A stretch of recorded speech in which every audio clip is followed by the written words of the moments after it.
The first time he heard her voice, it wasn't a cry, nor a plea, nor anything a man expects from someone kept in chains. It was a low, steady breath, like someone trying to remember they were still alive. Cole Hartman reined in his horse outside the army outpost, dust rolling past him in slow spirals. The heat clung to his shirt, dragged at his lungs. Somewhere beyond the cedar posts, something metallic clinked, then another breath, a woman's breath, soft, contained, stubborn. He was here for a job. Nothing more. Guard the Apache woman until transport. Keep her alive. Keep her still. Do not ask questions.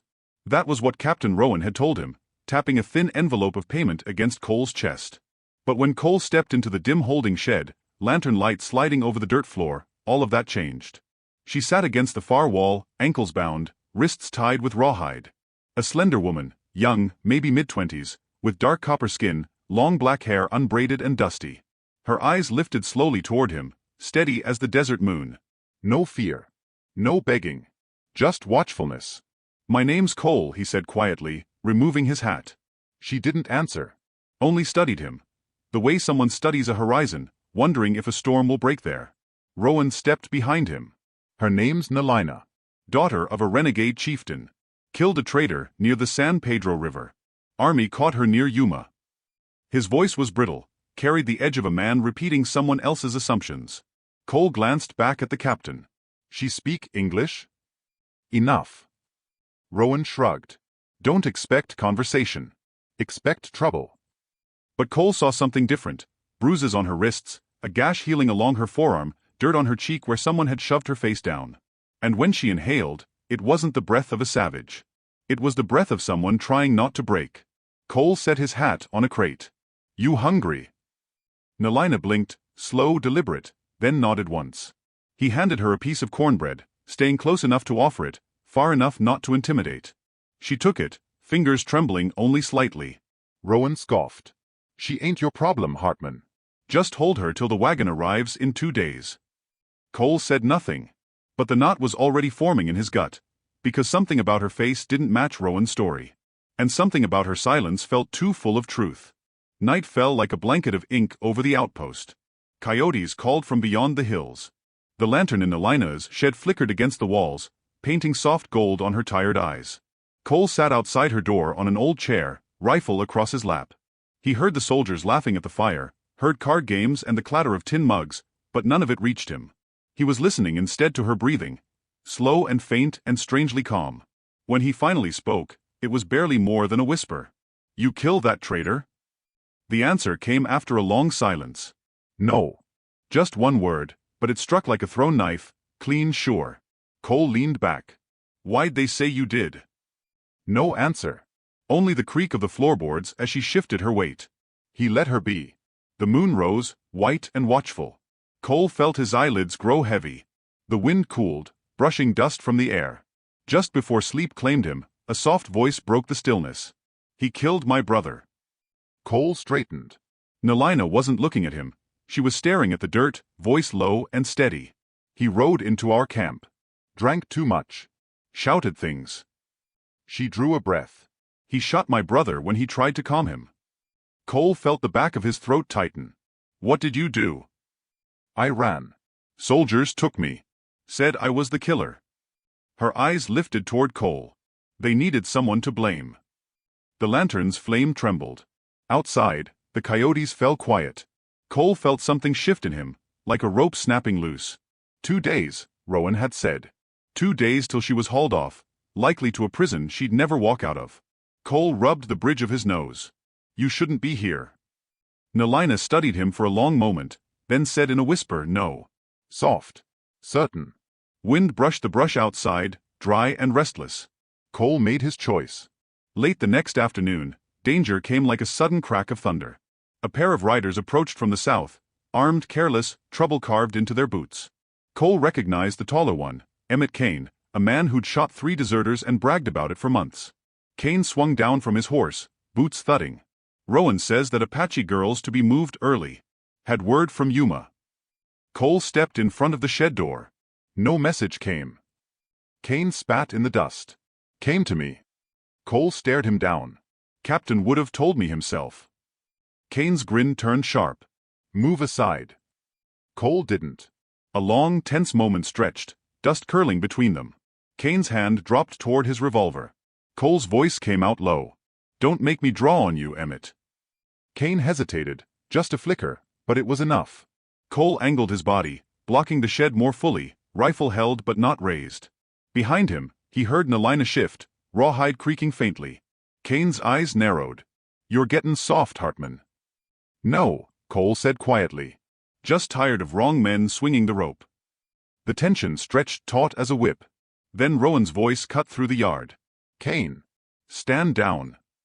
Kane muttered something and backed off, holstering the revolver. But the look he gave Cole promised trouble wasn't done. Not by a long shot. Cole felt sweat slide down his back. That had been close, too close.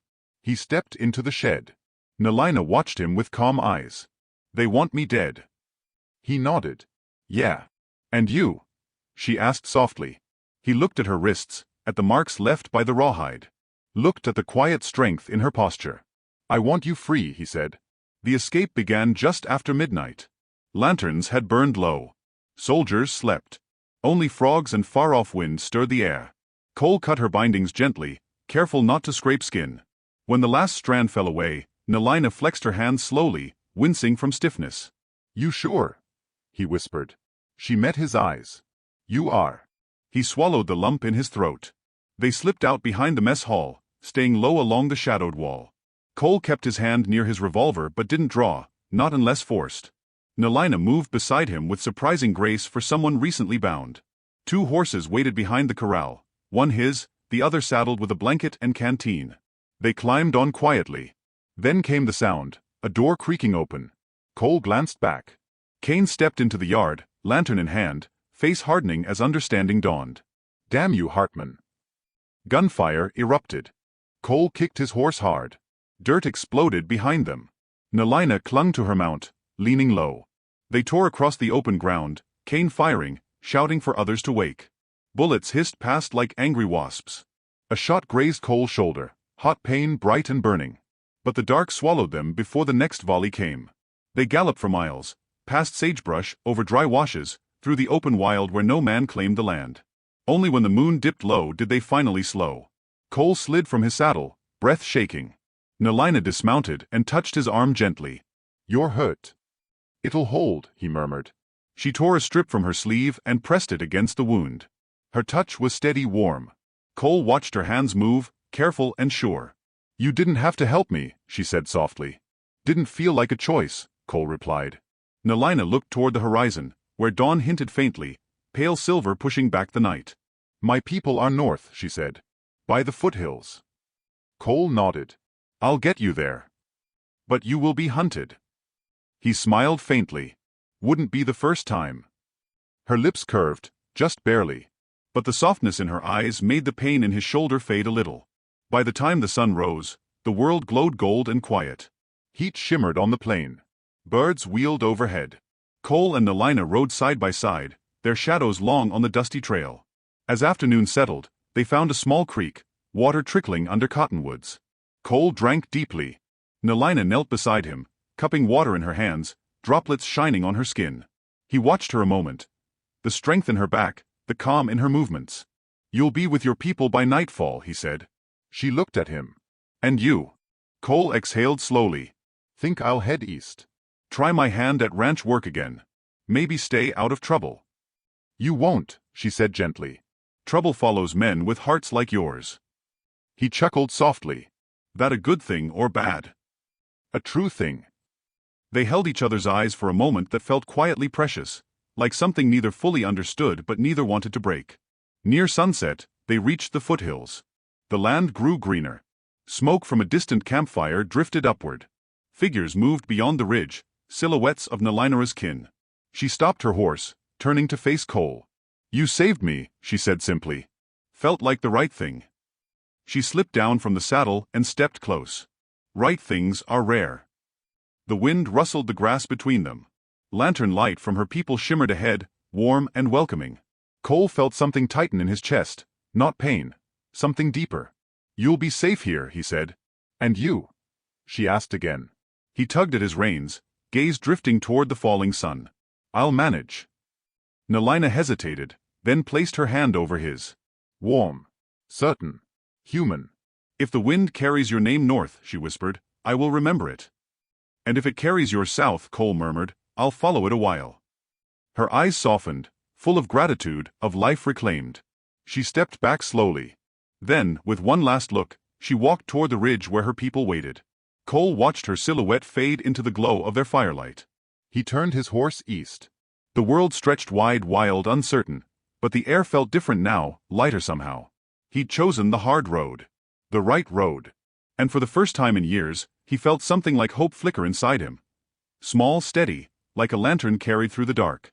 A man can't save the whole world, he thought. But sometimes saving one life is enough to save your own. He touched his wounded shoulder, breathed in the cooling evening, and rode on, toward whatever waited beyond the horizon.